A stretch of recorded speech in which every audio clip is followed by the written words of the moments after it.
ओम शांति। 28 नवंबर 2025 के बाबा के मधुर महावाक्य। बाबा कहते, मीठे बच्चे, ये भूल भुलैया का खेल है। तुम घड़ी घड़ी बाप को भूल जाते हो। निश्चय बुद्धि बनो तो इस खेल में फंसेंगे नहीं। ये भूल भुलैया का खेल है। तुम घड़ी घड़ी बाप को भूल जाते हो। निश्चय बुद्धि बनो तो इस खेल में फंसेंगे नहीं। प्रश्न, क़यामत के समय को देखते हुए तुम बच्चों का कर्तव्य क्या है?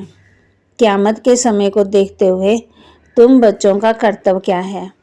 उत्तर, तुम्हारा कर्तव्य है अपनी पढ़ाई में अच्छी रीति लग जाना और बातों में नहीं जाना। बाप तुम्हें नैनों पर बिठाकर गले का हार बनाकर साथ ले जाएंगे।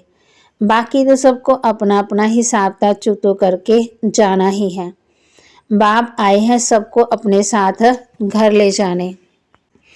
धारणा के लिए मुख्य सार, याद की यात्रा में रहें। सच्ची सच्ची दीपावली रोज मनानी है। अपना नया खाता 21 जन्मों के लिए जमा करना है। याद की यात्रा में रहें।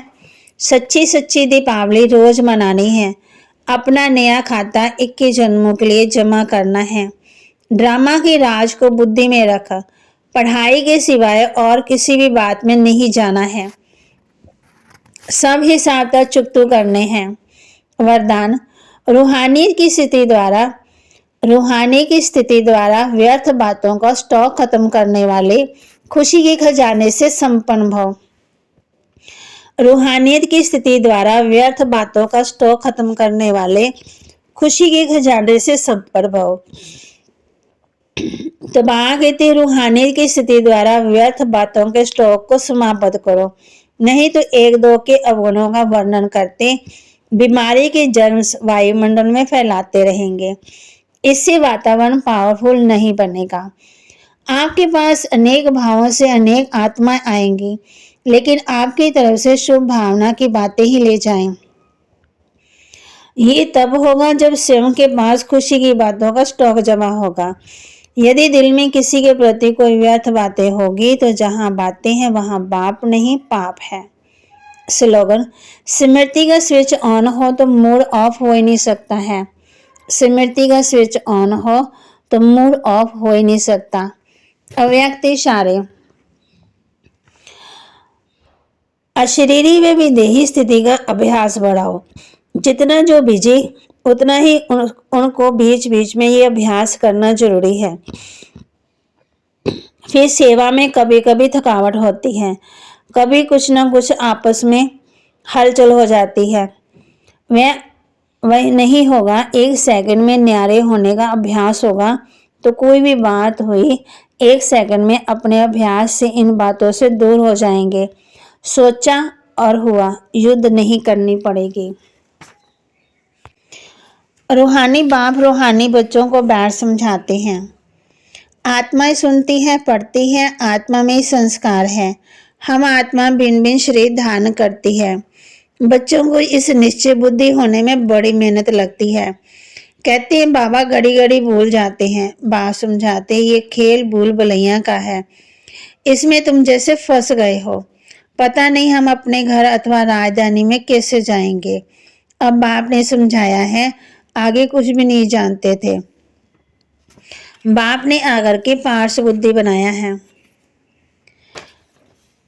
अब बाप बच्चों को समझाते हैं, अपने को आत्मा समझ सुन रहे हो ना। आत्मा समझ सुनेंगे तो खुशी होगी। बाप हमको पढ़ाते हैं, भगवानोवाच भी है। भगवान तो एक ही होता है, जरूर वह आकर के शरीर लेता है, तब भगवानोवाच कहा जाता है। तो बाबा कहती, जैसे कल पहले हुए बाप समझाते, तुमने ही 84 जन्म लिए। 84 जन्म में 84 टीचर होते हैं। बाप कहते, मैं तमो प्रधान शरीर तमो प्रधान दुनिया में आया हूँ। अब सारी दुनिया तमो प्रधान है। मनुष्य तो ऐसे कह देते, सारे विश्व में शांति कैसे हो। समझते नहीं कि विश्व में शांति कब थी। बाप कहते, तुम्हारे घर में चित्र रखें, इनका राज्य था तो सारे विश्व में शांति थी। उनको स्वर्ग कहा जाता है। नई दुनिया को ही हेवन गोल्डन एज कहा जाता है। अब ये पुरानी बदलनी है। अभी ये पुरानी दुनिया बदलनी है, वह राजधानी स्थापन हो रही है, विश्व में राज्य तो इनका ही था। लक्ष्मी नारायण के मंदिर में बहुत मनुष्य जाते हैं। फिर बाबा ने कहा है आत्मा का सधर्म है शांति, बाकी शांति कहाँ से ढूंढेंगे। इस पर रानी का हार का भी दृष्टांत है। तो बाबा ने कहा है